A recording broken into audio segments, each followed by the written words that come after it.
Tere tulemast kuulamast Konnakasti, kus ma täna istun Doniisiumiga ja arutame sellisest toredast teemast nagu hobihinnad ja Games Workshop. Et mis see kõik endast kujutab, mina isiklikult olen natukene võõras sel teemal, aga sina tead natuke rohkem sellest kõigest.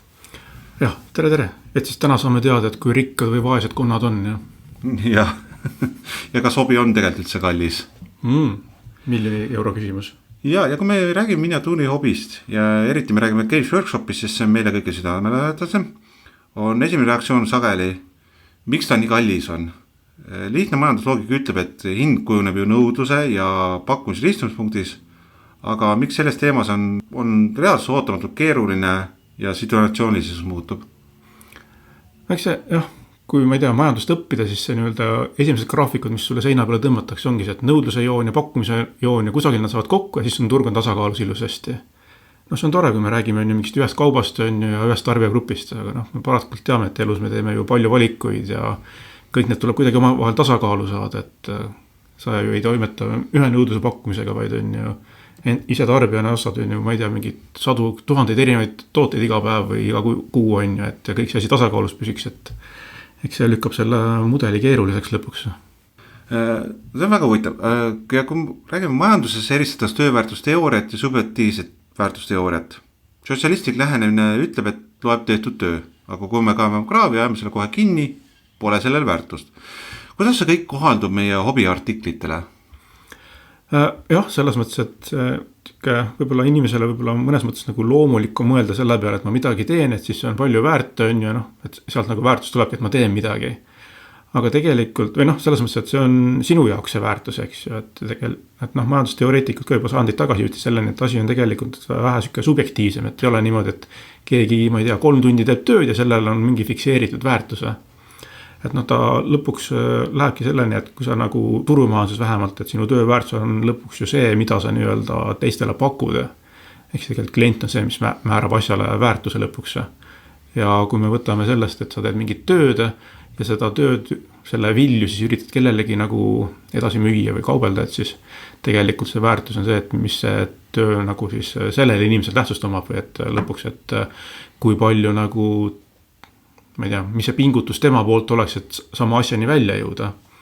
Et mul endal ükseid lemmikumaid teoreetikuid, et ka paarsada aastat tagasi üks prantslane Frédéric Bastiat ütles, et mingi kauba või teenuse hind näitab, kui palju sinu tehtud asi on tegelikult sellele kliendile väärt. Et mis tema tegelikult on nõus selle asja eest välja käima. Et kui sa lihtsalt enda jaoks midagi teed, väga tore on ju, et kellelegi midagi öelda, aga lihtsalt on ju minna mingi suvalise hinnaga midagi müüma, et edu sellega. Mul tuleb kohe sellega, kui sa tood selle välja, mul tuleb kohe pähe ka need eBay Pro-Painted mudelid, kus hinnad on nagu väga huvitavalt hinnastatud. Kas seal ongi siis see, et see inimene väärtustab enda tööd lihtsalt nii tugevalt üle? Eks see matemaatika lihtne on ju, sul on kõigepealt tooraine, mis on see ilus karbistunud plastik, millel on oma hind ja siis pannakse oma värvide ja kulutatud aja hind juurde sinna ja siis tulebki midagi sealt sükest kõrgemat kujuneb välja. Et inimesed, kes nagu hobis ei ole, et tihti peale nagu juhtub ka, et aga sa võiksid ka ära värvida asjad ja siis müüa kallimalt edasi. Ja siis ma mõtlen sellele nagu hobi tegelikule järelturule, et jah, mõte on ju ilus, aga reaalsus on natukene teine, sest paraku hobi läheb valdavalt ikkagi selles suunas, et inimestele meeldib ise seda asja teha, et mitte osta kellegi käest juba mingit valmis asja. Ja kui me räägime näiteks Games Workshopi alalt, kas siis hobi hinda määrab pigem nagu tootluskulu või see, mida ta kliendi jaoks sümboliseerib? Jah, eks ta tegelikult lõpuks jõuab sinna kõige kompotini välja, et ma arvan, et me siin täna vestluse lõpuks jõuame ka natuke sügavuti sellesse, et esmapilgul ta kindlasti, kliendi seisukohast on see, et mis see tootmine maksab, mis ära ei ole, aga see tegelikult ei ole kogu iva sellele asjale, et tootmishind on üks asi, aga teiseks on see, et sa pead sinna juba väga kiirelt tuleb igasugu muid kulusid juurde veel, et turustus, ladustamine, mis kõik on, et see ei ole mitte nii lihtne, et lihtsalt see plastik, mis läheb kuhugi vormi sisse, et see on kogu hind. Aga palju mängib ka rolli nagu hobiettevõtte hinnastuse mastaabiefektil versus nagu tooteteadlikul haridusel tehakse näiteks, ongi nagu Games Workshop väga meeldib teha nagu neid haruldasi karpe, mida ma ühe korra toodan Battleforce'i on üks asjad. Ja Battleforce'id on üks asi, teine asi on see, et mis nad teevad veel need made to order karp või asju samamoodi, mingid kujusid või maastiku aegalt tuleb pakkumisele, siis korjavad tellimisi kokku ja siis teevad. Need on siuke huvitav siuke või noh, seda nii-öelda lähenemist mulle vähemalt majandusinimesena on huvitav vaadata, et nad nende kohta ütlevad ju alati, et see on pool aastat ette nagu me korjame need tellimused ja siis te hiljem saate, et noh, mis nagu tegelikult ilmselt päris hästi ilmestab seda reaalset olukorda nagu, mis selles tootmistsüklis on, et sul ongi on ju vaja, esiteks isegi neil vormid on olemas, need on vaja kusagilt laost jälle välja võtta, sul on vaja kogu see valamine nagu planeerida kogu sellesse tootmisprotsessi sisse on ju ja kogu logistika ahelasse samamoodi. Et noh, see ei ole niisama, et nüüd teeme ja valmis. See tootmine samamoodi, et isegi sul on vormid olemas, siis ta on võib-olla natuke lihtsam, aga mastaabi efekti seisukohast kindlasti mängib suurt rolli juba,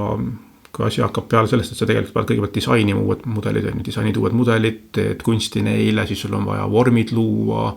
võib-olla sul on vaja tootmisesse midagi uut veel juurde leiutada mingi asja jaoks on ju. Et noh, tihti peale, ma ei tea, võrrelda mingit uusi vanu komplektis on ju see, mis seal spruu peal on, et tegelikult need spruu disainid ka muutuvad on, et avastatakse, kuidas asja on nagu efektiivsem kas valada või efektiivsem pakendada, et see kõik muutub ja noh, sinna läheb päris palju kulu sisse ilmselt, et ja noh, ega meil pole õrna aimugi, kui palju on ju tegelikult mingisuguseid ebaõnnestunud disaine sul skulptoritel neil seal on. Ja pluss oli vahepeal liikus see jutt ka, kus see oli see üks mis see mudel see oli, see oli üks Demon koer, kes põhimõtteliselt võeti mõnda aega müügist maha ja võeti ka mängust välja, sest jutud liikus, et selle vorm läks lihtsalt katki ja selle uuesti tootmine nagu ei ole mõistlik. Aga nad tõid isegi tagasi selle.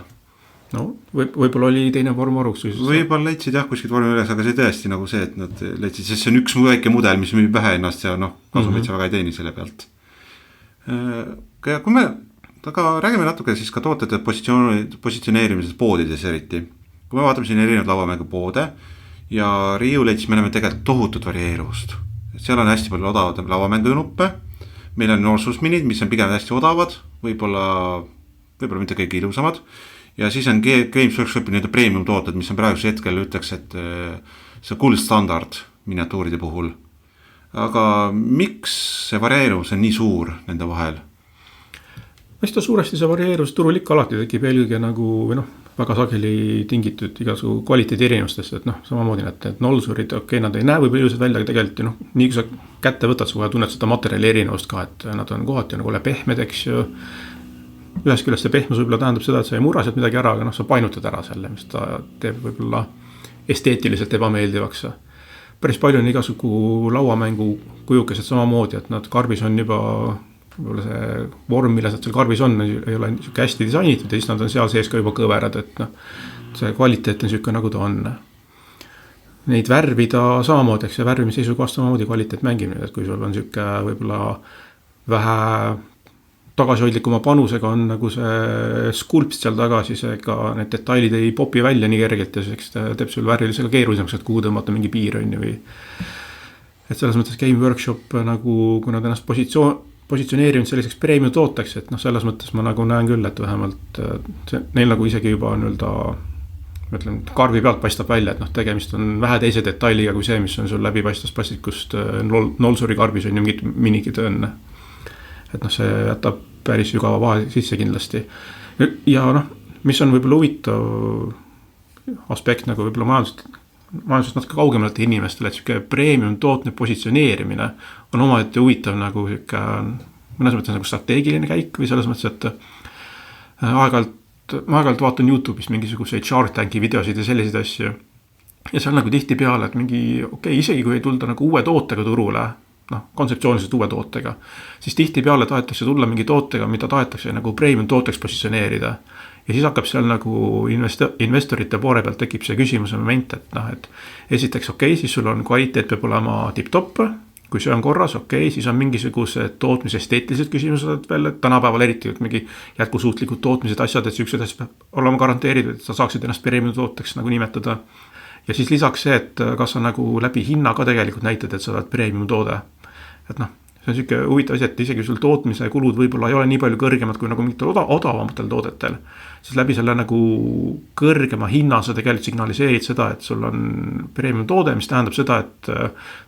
tõenäoliselt sellele nagu kvaliteetsem klienditeenindus esiteks seal taga on ju, sa saad võib-olla panustada sellele, et need tooted ei ole sellised ükskord poes ja nad on läinud igaveseks kadunud on, et sul ei ole midagi peale hakata pärast enam. et ta nii-öelda nagu müüakse mingit vähe laiemat nagu teenuse ja tootekomplekti kui lihtsalt see üks asi, mis seal riiulis on. Ma hakkasingi kohe mõtlema selle peale siin, et kas Nolsur äkki siis teadlikult teebki pigem niisugust võib-olla üks odavama kvaliteediga, sest ta teab, et ta ei suuda Games Workshopiga konkureerida, aga ta saab ka kasutada seda niši turul ära, mis on just ongi odavad ja võib-olla alustavad ja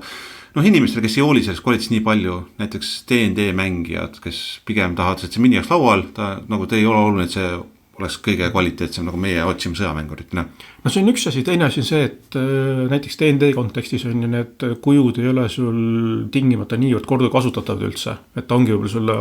ma ei tea, 2-3 korda käib laual ära ja sa võib-olla elu sees kunagi ei võta seda enam kätte. Et sõjamängurina on ju sul see kuju ikka käib ikka oma jagu sealt laua pealt läbi ja ta on pika rakendusega ja kui sul endal ei ole vaja, siis sa leiad ilmselt üsna kerjalt kellegi teise, kes jälle tahab seda sama asja, et samamoodi, et selleks, et see kuju kestaks, sul on kõrgem kvaliteet kulub ära nagu, et Nolsuri puhul viiekas mingi kujukese eest paar korda lauda, et see on siuke asi, mida inimene ilmselt ei mõtle ka võib-olla nii väga, kas ta kulutab selle või mitte. Jah, pluss mingi lapsele tahad osta, laps tahab ka proovida ja see on see, et okei, võta, ma ei hakka sul 50 eurost mudelit ostma, siin ma olen Kalgarit, aga see 5 eurona Nolsur, palun, see on väga äge draakon sulle. Täpselt. Aga kui palju maksab see viimane samm, et ütleme, sa rääkisid, kui kõik tahab preemiat otsida, aga heast tootest väga hea tooteni jõuda? No see on see peenhäälestamine, et seda me näeme tegelikult sisuliselt igas elualas, nagu, et see,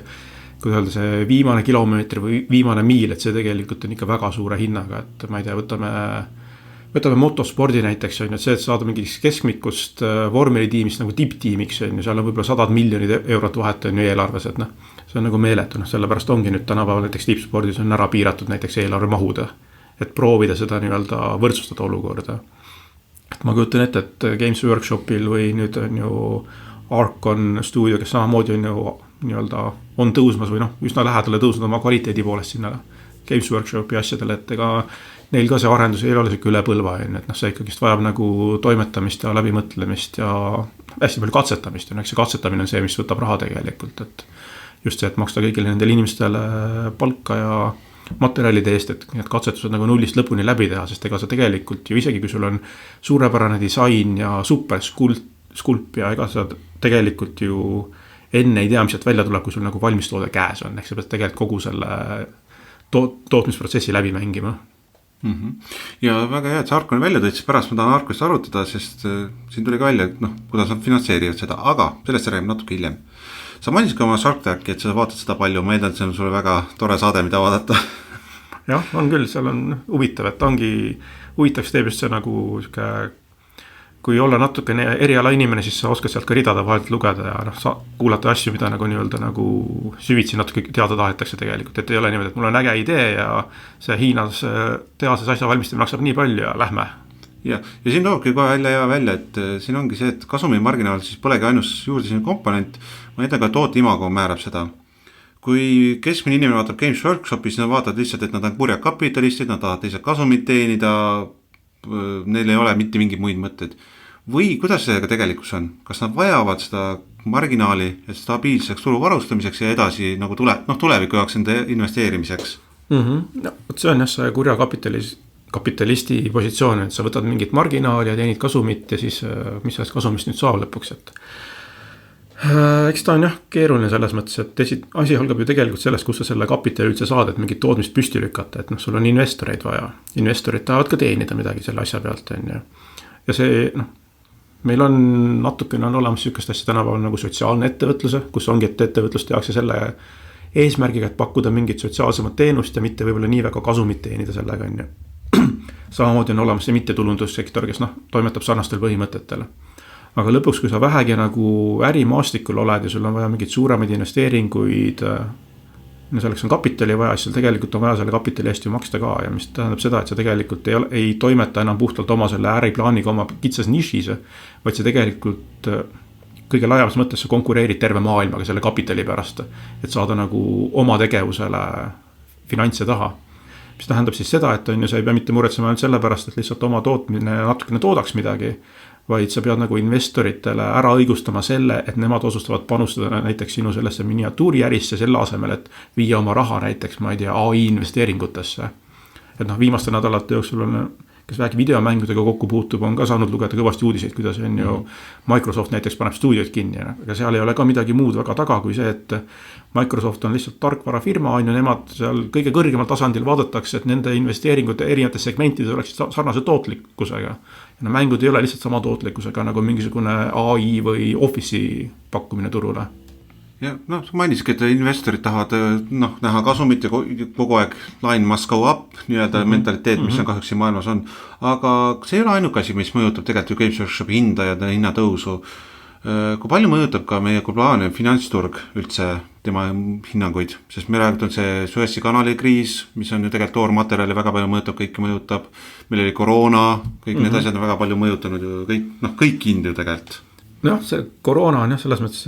päris hea näide oli tegelikult laiale, ma ei tea, publikule või inimestele üldse, et nagu saada aimus sellest, miks need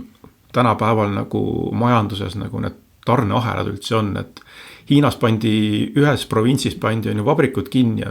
pool maailma jäi seisma meil selle tõttu, sest on ju, me ei saanud mitte midagi sealt enam kätte, on ju, ma ei tea, riietest, elektroonikast, millen iganes, on ju. Praeguse Iraani kriisi tõttu on, plastikuturul on probleem, et plastikut on keerulisem saada. Mis ühtlasi tähendabki seda, et sul on tegelikult ju tootjana, sa pead mõtlema kogu selle ahela peale, sul on vaja mingisugust nagu, ma ei tea, tagavaramehhanisme või sul on vaja mingit varuseisi, et nagu sul ei jääks asi nagu päeva pealt seisma, kui kusagil mingi tõrge on. Et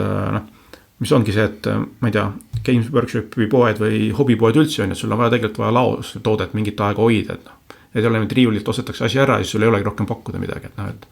tarbija tuleb poodi selle mõttega, et ta saab selle asja sealt, et ei ole, et sulle väga ei meeldi niimoodi, et sa nagu ei tea, millal sa saad toote. Et mis Games Workshopi, need on ju made to order, okei, sa tead, et tavai, ma pool aastat tootan, et tellimishetkel see on teada. Aga kui sa nende veebilehelt nii saa mingit asja ostad, siis sa nagu mõtled, et okei, ma praegu panen tellim sisse, ma eeldan, et nädala pärast on see mul ukse taga, eks ju. Kuller mingit pidi tuleb läbi Saksamaa, Poola, Leedu on ju, aga jõuab kohale nädalaga see asi. Et ta on garanteeritud laoseis, mis tähendab, et sul on tegelikult seal vaja on ju, sul on vaja mingit laohoonet, kus nagu on ette toodetud kraami omajagu ja mingisugust, ma ei tea, väärismetalli on lihtne nagu ladustada selles mõttes, et sellel kaubal on suur nagu kate, eks ju, või selles mõttes, et on palju väärt ja tal ei ole sellist nagu tühji õhku seal vahel on ju. Games Workshopi karbis on sul omajagu õhku sees lihtsalt tegelikult on ju. Sest kui sa nagu selle mini sealt kokku saad, moodustab võib-olla sul, ma ei tea, 5% sellest karbimahust äkki või, mis on tegelikult lihtsalt nagu tühi laopind, mis seisab kusagil on ju. Selle ajal see asi on vaja ära katta. Ja et tarneahelate teema on oma koroona saime hea näite, nüüd tegelikult ju lauamänguturg sai nüüd uuesti pihta ka trumpitariifidega üldse ju, sest tegelikult kõik neist, mis Hiinas toodetakse, sai päris palju läksid mitmed Kickstarteri projektid asjad jäid venima esiteks, päris mitmed firmad, kes läbi Kickstarteri näiteks teevad oma kampaaniaid asju, lükkasid ka ju oma nii-öelda tellimuste täitmised nagu teadmatusse tulevikku, osad ütlesid, et me kanname ise selle kahju, mis sealt tariifidest tuleb. Et see on jälle asi, mis ilmselt mõjutab nagu ka sükeste premium toodete hinda, et sa pead nagu arvestada need riskid sisse, mis võivad tulla. Tarbijana sa maksad neid asju natukene võib-olla jooksvalt selles mõttes, ütleme, et sa maksad üle nagu lihtsalt selle hinnaga, et see asi on sul suvalise hetkel riiulis olemas poes tegelikult. Ilmselt võib võrrelda seda natukene mingi kindlustootega, et sa garanteerid selle, et kui midagi asi kusagil pekki läheb, et siis sul tegelikult on nagu mingi turvavõrk olemas kusagil selles mõttes. Ja tegelikult Games Workshopi puhul on üks asi ka huvitav, mida me tihti mõtlen, see, et nemad on oma toodangu kõike hoidnud Inglismaal. Nemad ei ole välja arvatud raamatud, on nad jätnud kõik Inglismaal oma tehased, plaanid seal teha ja paratamatult see on tänapäeval palju kallim, kui oleks lihtsalt suvalises Hiina tehasest toota seda. Jah, et see Inglismaa tööjõud ei ole kindlasti odav, et isegi tänapäeval juba ükskõik kus Euroopasse nagu toodad, et Games Workshopi asi ei tuleks üldse odav, et Hiinas okei, sa võid toota, aga siis sul tulevad logistika asjad, kõik tulevad juurde ja eks neil on kindlasti mingi süke, ilmselt nendel oma mingi süke sotsiaalne või ideoloogiline aspekt ongi neid asju Inglismaal hoida. Kuna Games Workshop on niisugune hästi suur firma ka ja nüüd on turuliider, siis alati tekib ka niisugused hallituru või mustaturu konkurente talle juurde. Meil on, kui me Hiinast rääksime, siis on muidugi sealt saab tellida koopiaid täiesti üks ühele Games Workshopi mudelitele. Ja tihtipeale, kui me vaatame need laua peal, me värvime ära, me ei panegi tähele. Aga mis juhtub siis, kui me paneme see displaysse? kui suur roll on siis psühholoogil, et teadmiselt, mis päriselt selle kihi all on, et inimeste nagu moraalne tugi, et kas ei ole ju päris õige mudel, ma olen nagu kuskilt nagu saanud kuskil mujalt selle. Noh, eks sa oled ju siin Lauriga psühholoogiast rääkinud, et see on selline huvitav asi, et asi, mis nagu võib-olla 2 meetri pealt näeb nagu üsna identne välja, on ju, siis kui sa ise tead, et need on erinevad asjad, siis seal inimese peas hakkavad imelikud asjad toimuma, et on kindlasti suur esteetiline väärtus on sellele, et sa tead, et tegemist on nii-öelda õige asjaga, eks, et samamoodi, et kas ma ostan, ma ei tea, videomängu on ju ametlikust kohast või mustalt turult mingisuguse piraatkoopiat, samamoodi, et on inimesi, kellel ei ole vahet, on ju, aga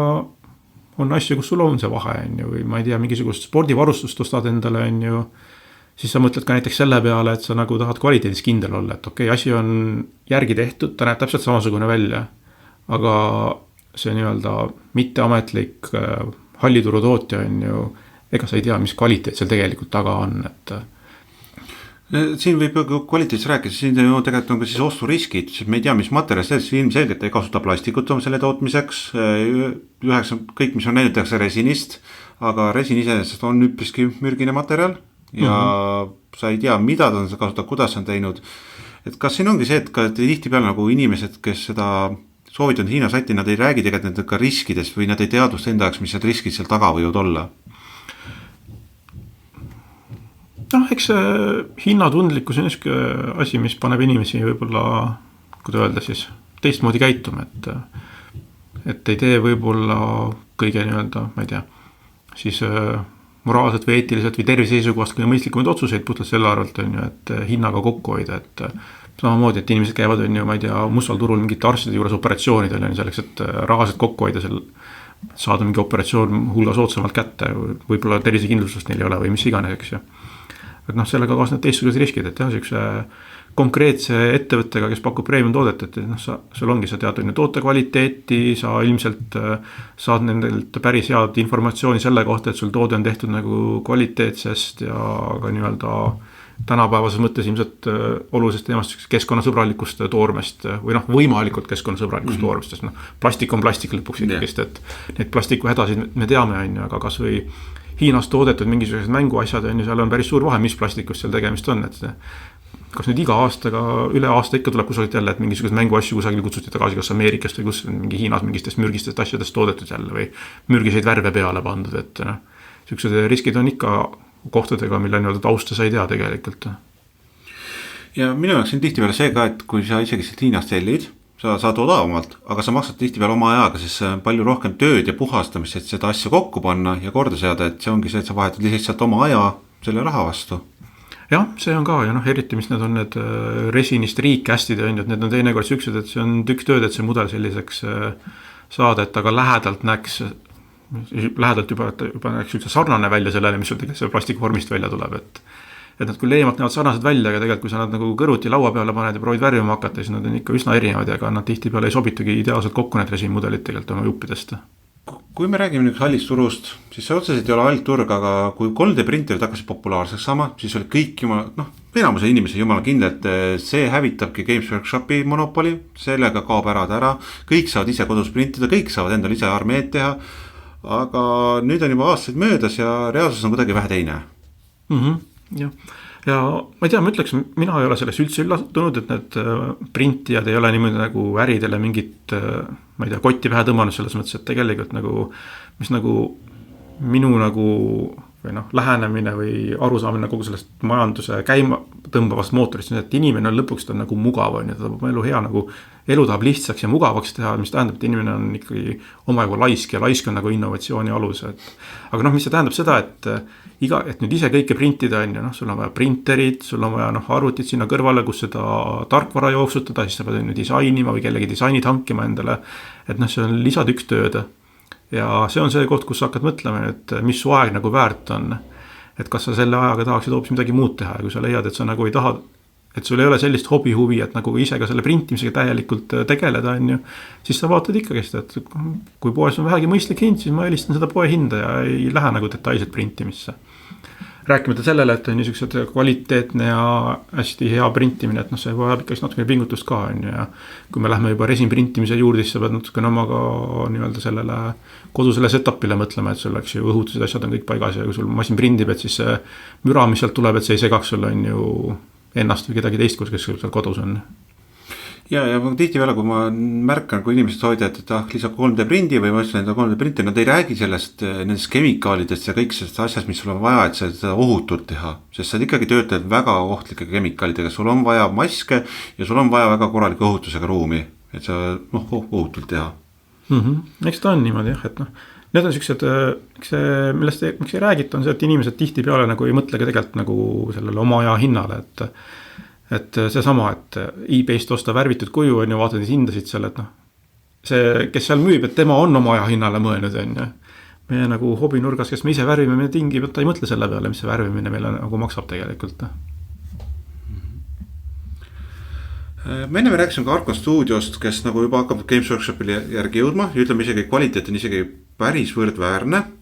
Aga nendel on kaks väga erinevat ärimudelit, kui Games Workshopil on oma finants, millega ta finantseerib kõike ja müüb sulle seda valmis toodet, siis Arkon Studio või ka võime siia tuua ka Trends Crusade'i, kes on ka nüüd see uus vinge tegija, kes hakkab samasse turule tulema. Nemad kasutavad hoopis Kickstarterit. Mis arvad, kumb mudel on pikas perspektiivis jätkusuutlikum, kas oma finantseering või siis kasutada teiste inimeste nagu investeeringu tuleviku jaoks? Ma arvan, et siin suuresti ongi tegelikult taandub asi sellele mastaabi efektile nagu, et mis sul see turu suurus on. Et need Kickstarterid ja tegelikult ma olen näinud ka mingid, lauamängufirmad teevad hästi palju just läbi Kickstarterite asju. Ka kes on suured lauamängude tootjad. Ja näiteks CD Projekt on ju, kes ei ole üldse väike firma on ju Witcheri videomängi teinud. Neil ei ole mitte vähe raha, on ju üks suurimaid Euroopa nagu stuudiod üldse videomängudes. Siis nad on tegelikult ka mingid projekte läbi Kickstarteri teinud. Ja mis on nagu Kickstarteri pluss on kindlasti see, et sa saad kätte nii-öelda nagu informatsiooni selle kohta, mis sul see nii-öelda esmanõudlusturul on. Et nagu fännid ja siuksed võib-olla jõukam klientuur nagu esimese hooga ära teenida, et sa saad selle nagu mahu teada, mis see on. Et loomulikult, kes neid Kickstarterid teevad, nad toodavad nagu rohkem on ja nii-öelda ka, et jääb hiljem nagu jaemüüki asju ülesse. Aga ta aitab seda nii-öelda esmast mahtu planeerida paremini, mis tähendab seda, et sa saad nagu teha täpsemad arvutused kõigi oma nende, mis iganes, disainerite ja kogu selle poole pealt. Et see teeb ilmselt arvestuse mõnes mõttes lihtsamaks. Aga kui sul läheb mahud nagu nii suureks juba nagu Games Workshop, et siis sul tõenäoliselt see nagu ei muuda seal kalkulatsioonid ilmselt väga midagi, et kas sul on see Kickstarterist mingid täpsemad numbrid või mitte, et nad on nagu nii suureks läinud, et neil võib vabalt olla toode on ju 5 aastat riiulil ja ikka ta müüb, et ei teki seda probleemi sellisel kujul, et midagi kuhugi tühjalt seisma jääb ja sul oleks hirmu nagu meeletu ületootmise ees. Aga ma küsiks, mis on üldse Games Workshopi tegelikult äri tänapäeval? Kõik ütlevad, ta põhiliselt toodab ainult mudeleid, ta on mudelite tootja. Aga ta tegelikult tegeleb ka nii palju muude asja, ta toodab raamatuid, ta toodab juba seriaale, ta põhimõtteliselt kõike, mis on natuke varem seotud, isegi videomängudesse. Mis on ta siis lõpuks äri? Jah, eks tänapäeva siuke meelelahutus ta ongi läinud ju selliseks ju põhimõtteliselt multimeediaks, et ma ei tea, võtame Netflixi on ju, Netflix alustas ka mingit lihtsalt on ju olemasoleva materjali nagu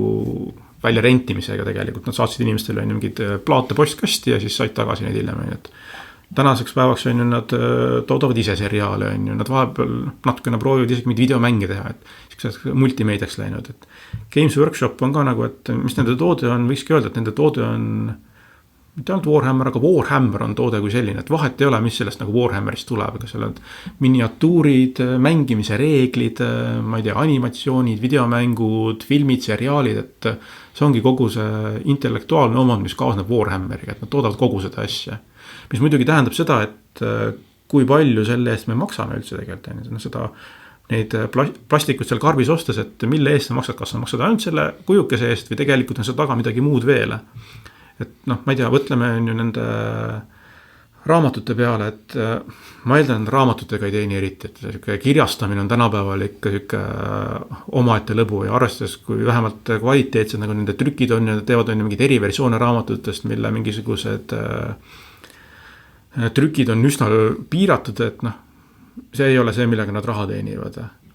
Mängude mängureeglitega nad teenivad raha siis, kui inimesed mängivad. Mis tähendab seda, et kõik need reeglite raamatud, pidevad on ju, ma ei tea, monitoorum update'id asjad, need on kõik meil selle plastiku hinna sees. Mis seal veel plastiku hinna sees on? Igasugused, ma ei tea, mingid lore masterid ja asjad, mida nad on ju salvestavad ja postitavad on ju kas siis otse YouTube'i või panevad ka oma sellesse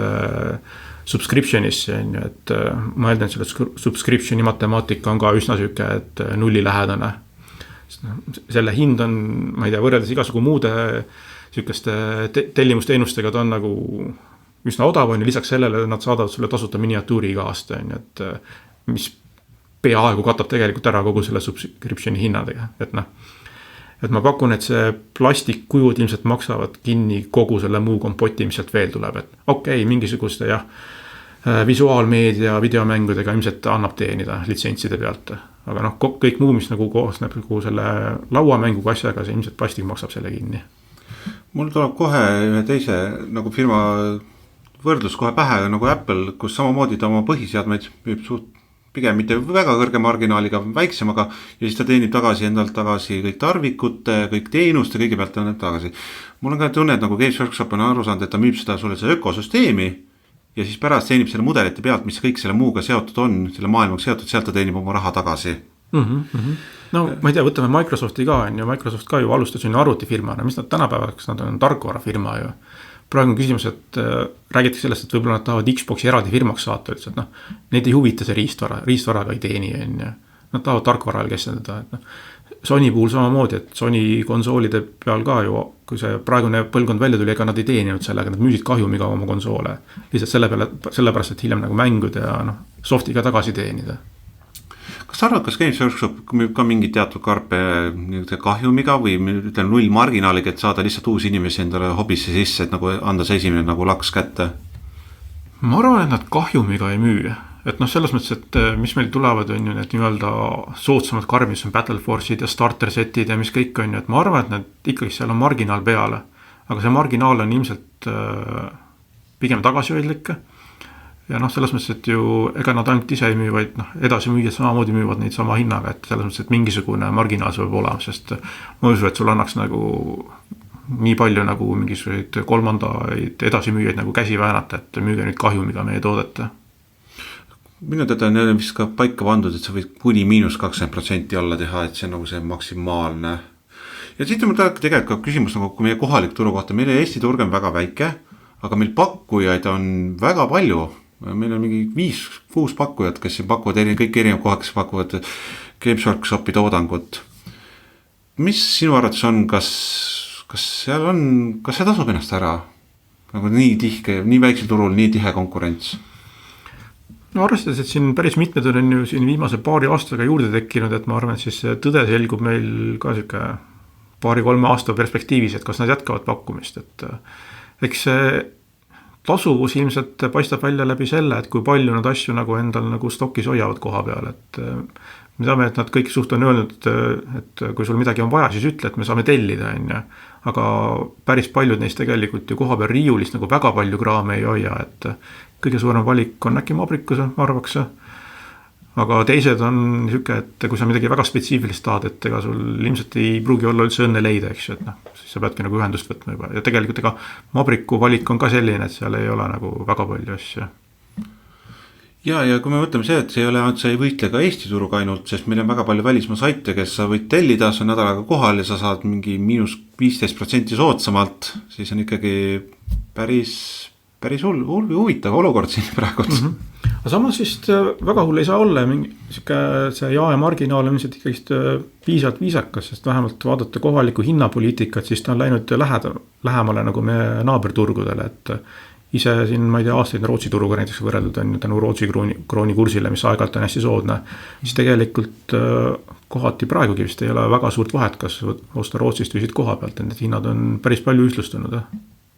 Jaa, ütleme, kui sa kuni 100 euro seda toote ostad, siis väga vahet ei ole, ütleme 200-300 pealt tuleb juba, hakkab sinna vahe tekkima. Räägime läbi, kas siis hobi on siis tegelikult kallis, et internetis isegi miim, et see hobi maksab inimese kohta umbes $200 aastas. Kui me võrdleme seda näiteks muude hobidega, näiteks 10 aastat vana jalgratta ülalpidamine, maktamine või kodune jõusal, siis kas miniatuuri hobi on nende objektiivselt võttes kallis? Minul kõige lähem võrdlus on puhtalt nagu oma trenniga, kus ma käin, on ju, et me küsime 45-50 euri kuus, on ju. Kui ma kõrvutan seda nüüd miniatuuridega, siis ma ei näe, et miniatuurid üldse kallid oleksid. Ma arvan, et ma miniatuuridele kulutaks äkki isegi vähem, kui ma peaksin trenni eest maksma. Kuna ma olen natuke treener ka, siis ma trenni eest otseselt ei maksa,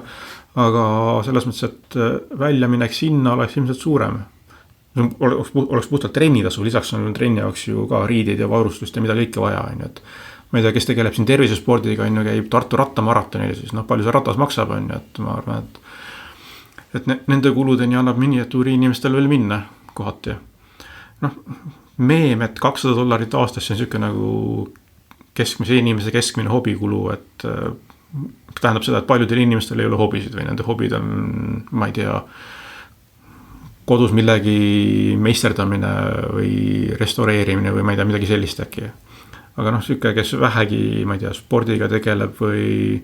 mis iganes siukse hobiga, millega kaasnevad vajadused kusagil poest midagi osta, siis ma nagu ei näe, et need kulud oleksid nii madalad ja selles mõttes, et ma arvan, et miniatuuri hobi mõnes mõttes on võib-olla isegi pigem odavamate killast, sest see plastiku hind on üks asi, aga see hobi ei ole ju see, et ma nüüd lihtsalt kulutan plastiku peale raha, et see ostad 50 eurose karbi, siis sellest sulle jätkub tegevust tükiks ajaks, paned kokku, värvid ära, igaüks värvib erineva tempoga, aga kui see sisustab sul värvimine võib-olla, ma ei tea, paar nädalat juba õhtuti, paar tundi, et siis see on juba omajagu ja pärast mängin nende samade kuukestega laua peal, et see on samamoodi, et see läheb samamoodi sinna matemaatikasse, et sul on see 2000 punkti armee, millega sa mängid aastaid võib-olla, et see nagu toob selle hinna alla, et võib-olla jah, see sisenemisbarjäär on võib-olla see, mis on kõrge võrreldes paljude hobidega, võrreldes jõusaalis käimisega, on ju. Aga kui võrrelda, ma ei tea, jalgrattasõiduga, siis ma arvan, et seal on sisenemisbarjäär veel kõrgem. Ja tegelikult see rääkis ka sisenemiskulust või see ongi see, tihtipeale see esimene sisemiskulu ongi kallim, siis need värvid enamasti kipuvad aastaid kestma, pintsika, kui sa hoolitsed, siis kestab kaua. Ja mulle tunne, et Games Workshop ise ka sellest väga hästi aru saanud, et see esimene uus tulija on nagu kõige magusam. Et hästi palju karbid ongi suunatud just uutele tulijatele, siis nemad kulutavad alguses kõige rohkem raha, sest seda rohkem aeg edasi läheb, seda vähem sa vajad, seda vähem sa pead ostma, sul on juba kõik tegelikult juba tehniliselt olemas. Ja selles mõttes, kui vaadata nende suurte karpide sisu nagu disaini ka, siis tegelikult seal on ju päris palju sellist nii-öelda baaskraami, mida nagu, kes on pikalt mänginud, et ta sealt võib-olla enamus selles karbis ei tahagi üldse, et see ilmselgelt on suunatud neile, kellel nagu ei ole väga midagi veel või tahab uue armeega alustada või midagi sellist. Et just, et jah, keegi saada nii-öelda uue konksu otsa jälle lihtsalt kuhugi. Aga aitäh tulemast! Oli väga meeldiv vestelda, ma loodan teile meeldiv kuulata ja nüüd ongi kon kastis. Läks raha lugema. Tegelikult läks Games Workshopi sellesse aktsiasse investeerima. Vot, seda õige kon teeb niimoodi. Kon läks kastis välja, läks investeerima.